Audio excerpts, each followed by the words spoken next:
Sebelum lanjut ke ceritanya, pastikan tidak ada timun ataupun sabun cair di dekat Anda. Dan jika Anda merasa terhibur dengan cerita ini, pastikan Anda sudah like dan subscribe channel ini. Oke, selamat mendengarkan. Takdir membawaku ke hatimu. Nama lengkapnya Siti Felianti. Tapi di rumah besar itu, ia hanya dipanggil Feli. Perempuan asal Brebes itu tak pernah menyangka hidupnya yang sederhana di desa akan membawanya ke negeri padang pasir. Semua berawal dari utang keluarga yang menumpuk. Ayahnya sudah meninggal sejak Feli masih remaja. Ibunya berjualan gorengan di pasar. Adik-adiknya masih sekolah. Dan ketika seseorang menawarkan pekerjaan sebagai pembantu rumah tangga di Arab Saudi dengan gaji yang menggiurkan, Feli tak pikir panjang. Usianya baru 25 saat ia mendaftar ke agen penyalur tenaga kerja. Setelah pelatihan singkat, ia akhirnya diterbangkan ke Riyadh dan diantarkan langsung ke rumah calon majikannya oleh sopir dari agensi lokal. Waktu itu hari sudah hampir malam. Rumah yang dituju sangat besar, berlapis marmer dengan gerbang besi tinggi. Saat Feli turun dari mobil, rasa canggung langsung menyelimuti dirinya. Pintu rumah dibuka oleh seorang pria Arab berwajah teduh namun tegas. "Anti Feli?" tanyanya dalam bahasa Inggris yang kaku. Feli mengangguk pelan. "Yes, sir." Pria itu memperkenalkan dirinya sebagai Sayyid Khalid Al-Mutairi. Seorang duda, usianya hampir 40, bekerja sebagai pengusaha properti. Ia tinggal hanya bersama putrinya yang baru berusia 9 tahun, Fatimah, serta 2 orang staf laki-laki yang bertugas menjaga keamanan dan mengurus taman rumah. "Mulai malam ini rumahmu juga," ucap Khalid. "Fatimah butuh perempuan yang bisa merawatnya dengan kasih sayang. Aku berharap kamu bisa jadi orang itu." Kata-kata itu membuat Feli lega sekaligus gugup. Ia tak menyangka akan diberi kepercayaan begitu besar. Sejak saat itu, kehidupan barunya pun dimulai. Feli bangun setiap pagi sebelum azan subuh. Ia membersihkan dapur, menyiapkan sarapan, membangunkan Fatimah, menemaninya mandi, lalu membantu Khalid mempersiapkan segala keperluan sebelum pria itu berangkat kerja. Pekerjaan rumah tangga itu berat, tapi Feli tidak pernah mengeluh. Ia sudah terbiasa hidup dalam keterbatasan sejak kecil. Dan dibandingkan dengan tempat kerja teman-teman sesama TKW yang sering ia dengar lewat cerita grup WhatsApp, tempat ini seperti surga. Fatimah sangat manja, tapi penyayang.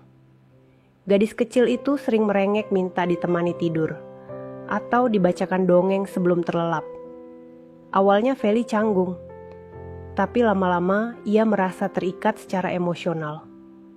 Mungkin karena Fatimah mengingatkannya pada adik perempuannya di kampung yang juga suka merengek seperti itu. Yang membuat Feli paling tak nyaman hanyalah satu hal, kehadiran Khalid. Bukan karena pria itu kasar, justru sebaliknya. Khalid terlalu baik. Ia tak pernah meninggikan suara. Ia selalu mengucapkan terima kasih setiap kali Feli menyajikan makanan atau menyelesaikan tugas rumah. Ia bahkan beberapa kali membelikan Feli obat saat perempuan itu demam dan pernah membawanya langsung ke dokter tanpa harus melalui birokrasi rumit. Dari semua majikan yang Feli bayangkan sebelum berangkat ke Saudi, tak satu pun seperti Khalid. Pria itu terlalu menghormati. Dan entah sejak kapan, perhatian kecil itu mulai membuat hati Feli tak tenang.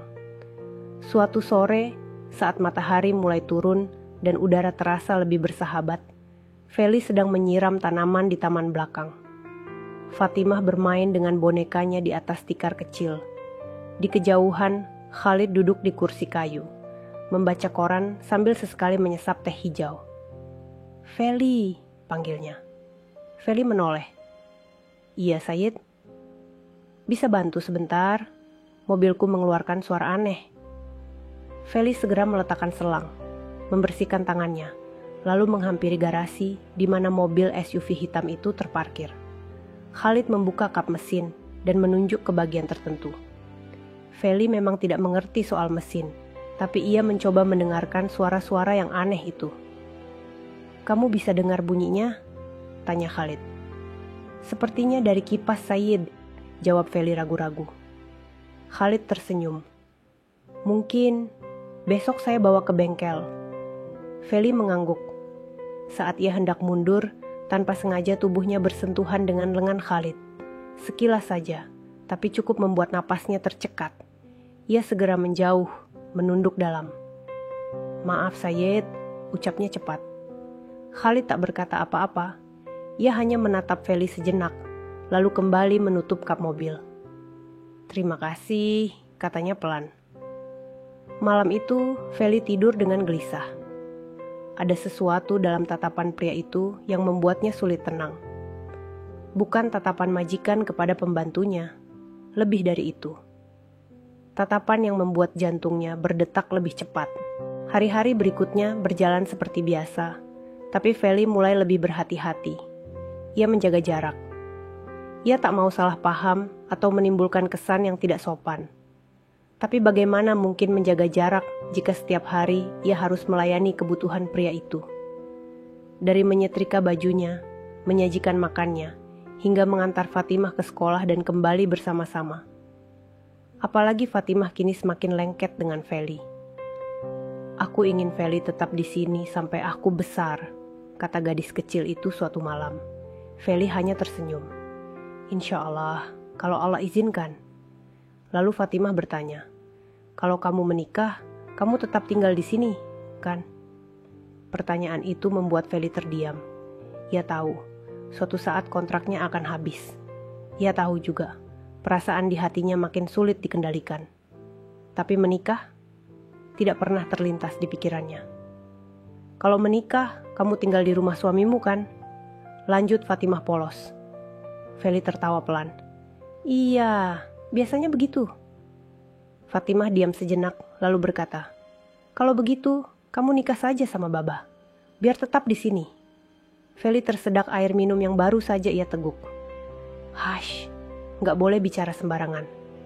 Tapi Baba suka kamu, aku tahu. Feli menatap Fatimah, lalu menghela napas panjang. Kamu masih kecil, Fatimah. Tapi dalam hati, Feli tahu, anak kecil jarang bohong soal perasaan. Dan mungkin, entah hanya perasaan atau bukan, ada kebenaran di balik kata-kata polos itu. Hingga akhirnya hari itu datang. Feli sedang menjemur baju ketika Khalid memanggilnya ke ruang tengah. Fatimah sedang tidur siang. Suasana rumah sunyi. Hanya suara kipas angin yang mengisi keheningan. Duduklah, kata Khalid sambil menunjuk sofa. Feli duduk perlahan, gugup. Ia tak tahu apa yang akan dibicarakan. Saya ingin bilang sesuatu, kata pria itu. Dan saya harap kamu tidak salah paham. Feli menunduk. Silakan Said. Saya tahu kamu perempuan baik. Saya juga tahu, selama kamu bekerja di sini, kamu tak pernah membuat masalah. Kamu bahkan merawat Fatimah lebih baik dari siapapun. Dan saya tahu, kamu selalu menjaga jarak dengan saya. Feli menahan napas. Kata-kata itu seperti pisau pelan yang mengiris hatinya. Saya menghargai itu, lanjut Khalid. Tapi saya juga manusia. Dan saya tidak bisa berpura-pura tidak merasa apa-apa. Jantung Feli berdetak makin cepat. Ia ingin berdiri, tapi tubuhnya kaku. Apa maksud Said? Tanyanya lirih. Saya ingin mengenalmu lebih dari sekadar majikan dan pembantu.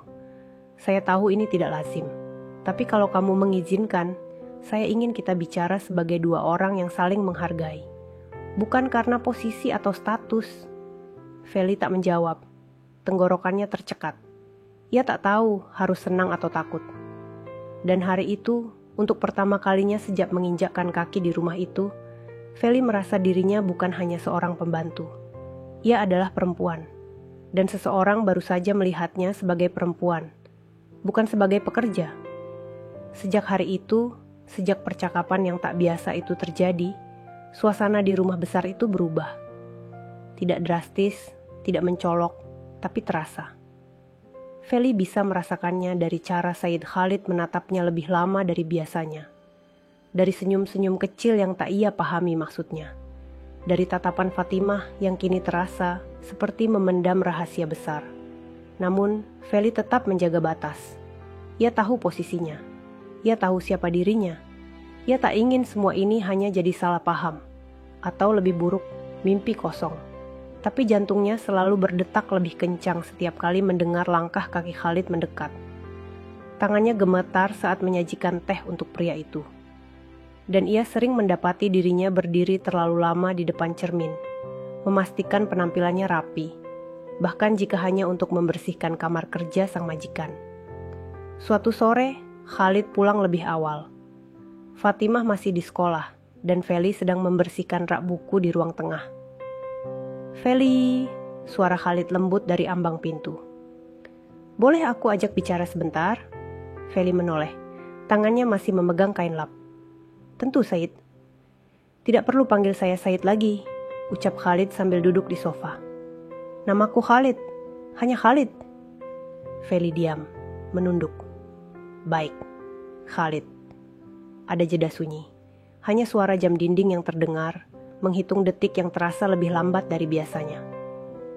"Aku ingin tahu lebih banyak tentangmu," ucap Khalid akhirnya. "Kamu selalu sibuk bekerja, tapi aku sadar. Aku tidak pernah benar-benar mengenal siapa kamu.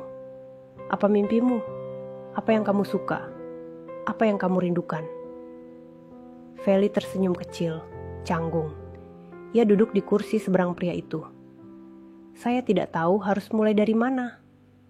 "Mulailah dari yang paling kamu ingat," kata Khalid. "Dari semua hal yang membuatmu jadi kamu hari ini."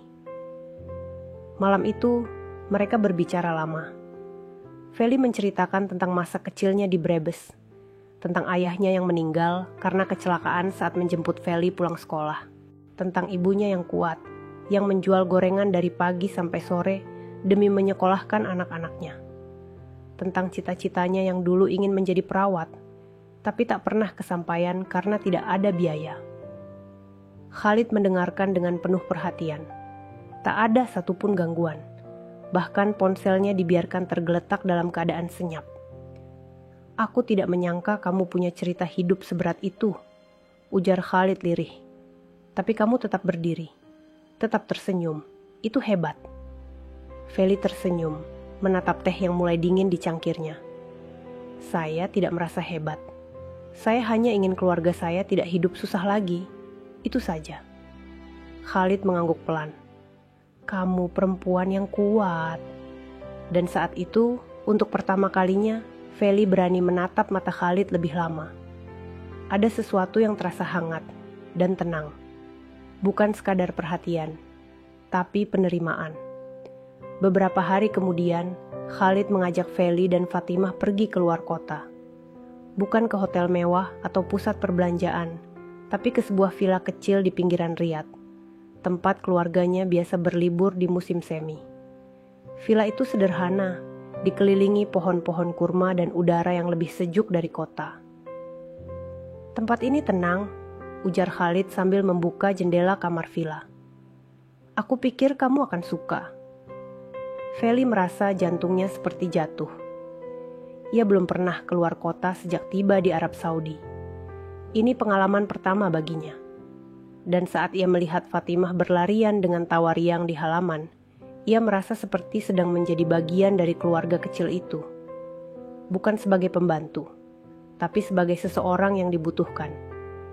Di malam pertama di villa itu, saat Fatimah sudah tidur, Khalid menyajikan teh dan duduk di teras belakang bersama Feli. "Bintang di sini lebih banyak," ujar Feli sambil memandang langit. "Karena sedikit lampu kota," jawab Khalid, "langit jadi lebih jujur." Feli tertawa kecil. "Langit bisa jujur ya?" Khalid menoleh padanya. "Langit ya, tapi manusia, belum tentu." Ada jeda. Feli menatap cangkir tehnya. Suara jangkrik samar terdengar. Angin gurun berhembus lembut. "Kamu takut padaku, Feli?" tanya Khalid tiba-tiba. Feli terkejut.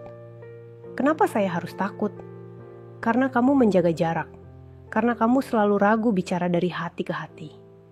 Feli menarik napas panjang. Ia tahu, ini saatnya bicara jujur.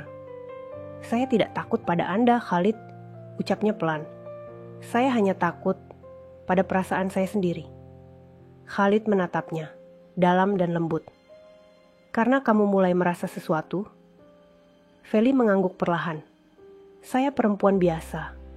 Saya tahu diri. Tapi saya tidak bisa bohong pada hati saya. Khalid mendekat sedikit. Tidak menyentuh. Hanya duduk lebih dekat. Aku juga merasakan hal yang sama. Keesokan harinya, suasana menjadi berbeda. Tidak canggung, tapi lebih hangat. Khalid memasak sarapan sederhana. Roti pipih dengan telur dadar khas Arab. Feli tertawa saat melihat bentuknya yang tidak beraturan. Ini masakan ayahku dulu, kata Khalid. Dulu kami sering masak bersama. Sekarang aku ingin membaginya denganmu. Mereka makan bertiga di teras. Fatimah duduk di antara keduanya. Tangannya menggenggam tangan Feli dan Khalid bersamaan. Aku suka ini. Kita seperti keluarga. Tak ada yang menjawab, tapi dalam hati Feli, sesuatu mulai tumbuh. Bukan lagi sekadar kekaguman, bukan hanya rasa nyaman, tapi cinta yang perlahan mengendap dalam diam. Beberapa hari setelah kembali ke rumah, Khalid memanggil Feli ke ruang kerjanya. Aku sudah bicara dengan keluarga, katanya. Tentang kamu, Feli menegang. Tentang saya? Aku bilang, aku ingin menikah lagi, bukan karena butuh istri, tapi karena aku sudah menemukan seseorang yang membuatku merasa hidup kembali. Feli menunduk. Jantungnya berdebar kencang. Kamu tidak perlu menjawab sekarang, lanjut Khalid. Aku tahu ini sulit. Aku tahu kamu mungkin takut dibicarakan orang. Tapi kalau kamu mengizinkan, aku ingin kita melangkah bersama. Perlahan, tanpa terburu-buru. Feli menggigit bibir. Ia tak tahu harus berkata apa, tapi air mata haru sudah mengalir di pipinya. Diam-diam, tanpa suara. Khalid bangkit dari kursinya, mendekat perlahan, lalu berdiri di hadapan Feli. Ia tidak menyentuh, tidak mendekap, hanya menyodorkan sapu tangan dan berkata, "Kalau air matamu karena bahagia, izinkan aku jadi alasnya." Feli memeluk sapu tangan itu, menggenggamnya kuat. Dan untuk pertama kalinya, ia merasa rumah bukan lagi tempat ia pulang, tapi seseorang. Sejak malam itu, segalanya berubah bagi Feli. Bukan karena Khalid telah mengutarakan keinginan untuk menikahinya, tapi karena hidupnya yang tenang, mulai terasa goyah oleh banyak hal. Perasaan bahagia yang ia pendam kini berbaur dengan cemas. Ia belum memberi jawaban, tapi hatinya tahu kemana ia ingin melangkah. Namun di balik itu, Feli sadar bahwa langkah mereka tidak akan mudah. Keesokan harinya, suasana rumah tetap seperti biasa. Fatimah tetap ceria, Khalid tetap sopan dan hangat. Tapi di balik sorot mata pria itu, Feli tahu bahwa Khalid sedang menunggu sebuah kata sederhana yang bisa mengubah hidup mereka berdua. Tapi belum sempat Feli memberi jawaban, badai kecil datang lebih cepat dari dugaan. Adalah adik Khalid, seorang wanita paruh baya bernama Huda, yang pertama kali mencium perubahan suasana. Ia datang tiba-tiba, mengunjungi rumah Khalid setelah hampir 2 bulan tidak bersua. Ketika ia melihat Feli menyajikan teh dengan tatapan yang terlalu lembut dari sang kakak, Huda sudah merasa ada yang tidak biasa. Dan seperti api kecil yang menjilat kayu kering, rasa curiga Huda berkembang menjadi prasangka. Aku ingin bicara 4 mata denganmu, Khalid, ujar Huda tegas setelah makan malam itu. Di ruang kerja, Huda duduk tanpa basa-basi. Aku tahu ada sesuatu antara kamu dan pembantumu itu. Jangan coba menyangkal. Khalid tidak terkejut. Ia memang sudah menduga hal ini akan terjadi cepat atau lambat. Ia hanya menatap adiknya dengan tenang. Apa yang kamu lihat itu benar, kata Khalid akhirnya. Aku memang berniat menikahinya. Apa? Huda hampir berdiri dari kursi. Kamu sudah gila, Khalid, menikahi seorang TKW, seorang pembantu dari Indonesia? Apa kata orang? Aku tidak peduli kata orang, jawab Khalid. Aku hanya peduli pada kebahagiaanku sendiri dan kebahagiaan Fatimah. Kamu pikir Fatimah akan mengerti? Kamu pikir dia bisa menerima seorang pembantu menjadi ibunya? Huda menahan amarah. Jangan egois, Khalid menunduk sejenak, lalu berkata pelan, "Fatimah sudah lebih dulu menyayangi Feli daripada kita semua menyadarinya. Dia bahkan pernah bilang ingin Feli tinggal bersama kami selamanya." Huda terdiam, tercengang. Keesokan paginya, Huda memutuskan untuk bicara langsung dengan Feli. Ia memanggil gadis itu ke taman belakang, dengan nada yang dingin namun sopan. "Kamu dari awal datang ke rumah ini dengan niat menggoda kakakku ya?" tuduh Huda tanpa basa-basi. "Kamu pikir ini drama sinetron, pembantu jatuh cinta pada majikannya?" Feli terkejut, tapi ia berusaha tetap tenang. "Saya tidak pernah berniat menggoda siapapun, Bu," jawabnya pelan. "Saya hanya bekerja, tapi jika hati saya akhirnya luluh oleh kebaikan tuan rumah ini, apakah itu salah?" "Ya salah," tegas Huda. "Kamu harus sadar diri. Kamu dari kampung, dari keluarga susah. Jangan mimpi jadi bagian dari keluarga bangsawan seperti kami." Air mata mulai menggenang di mata Feli, tapi ia tetap berdiri tegak. "Saya tidak pernah bermimpi jadi bangsawan, Bu. Tapi saya rasa saya berhak dicintai dan mencintai, bahkan jika itu tak pantas di mata Anda." Khalid mendengar semua dari balik pintu taman. Ia marah, tapi ia juga tahu ini bukan saatnya melawan. Ini saatnya meyakinkan semua orang, bukan memaksa. Malam itu, ia bicara empat mata dengan Feli. "Aku akan tetap pada keputusanku, tapi aku ingin kamu kuat. Dunia tidak akan ramah pada cinta yang tak lazim seperti ini." Feli hanya mengangguk. "Saya sudah terbiasa dengan hidup yang tidak ramah." Khalid memegang tangan Feli, hangat dan mantap. "Kalau kamu bersedia, aku ingin kita segera bertunangan. Aku akan mengurus semuanya secara sah. Aku tak mau kamu merasa seperti simpanan." Feli terdiam, terisak. Tapi kali ini bukan karena sedih. "Ya, Khalid, saya bersedia." Beberapa minggu kemudian, kabar pertunangan itu menyebar. Tak sedikit yang menghina, banyak yang mencibir. Bahkan beberapa keluarga jauh Khalid menolak hadir. Tapi ada satu sosok yang datang dengan senyum tulus di hari pertunangan itu. Fatimah. Gadis kecil itu mengenakan gaun putih, berdiri di samping Feli yang gugup mengenakan abaya bersulam emas sederhana. "Feli," bisik Fatimah, "aku senang kamu jadi bagian dari kami. Aku doakan kamu dan Abi bahagia." Feli tersenyum, air mata jatuh perlahan dari matanya. Ia membungkuk memeluk Fatimah, seolah memeluk doa kecil yang datang dari langit. Malam itu, Khalid dan Feli duduk di balkon rumah, memandangi langit riat yang tenang. "Kita sudah mulai," kata Khalid pelan. "Tapi perjalanan masih panjang." Feli mengangguk. "Saya siap, selama ada kamu." Khalid meraih tangan Feli, lalu mengecupnya lembut.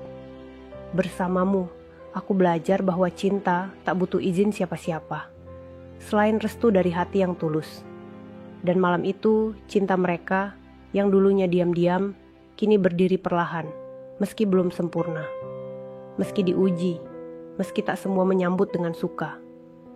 Tapi cinta yang tumbuh di tempat sulit, selalu lebih kuat dari cinta yang datang dari tempat nyaman.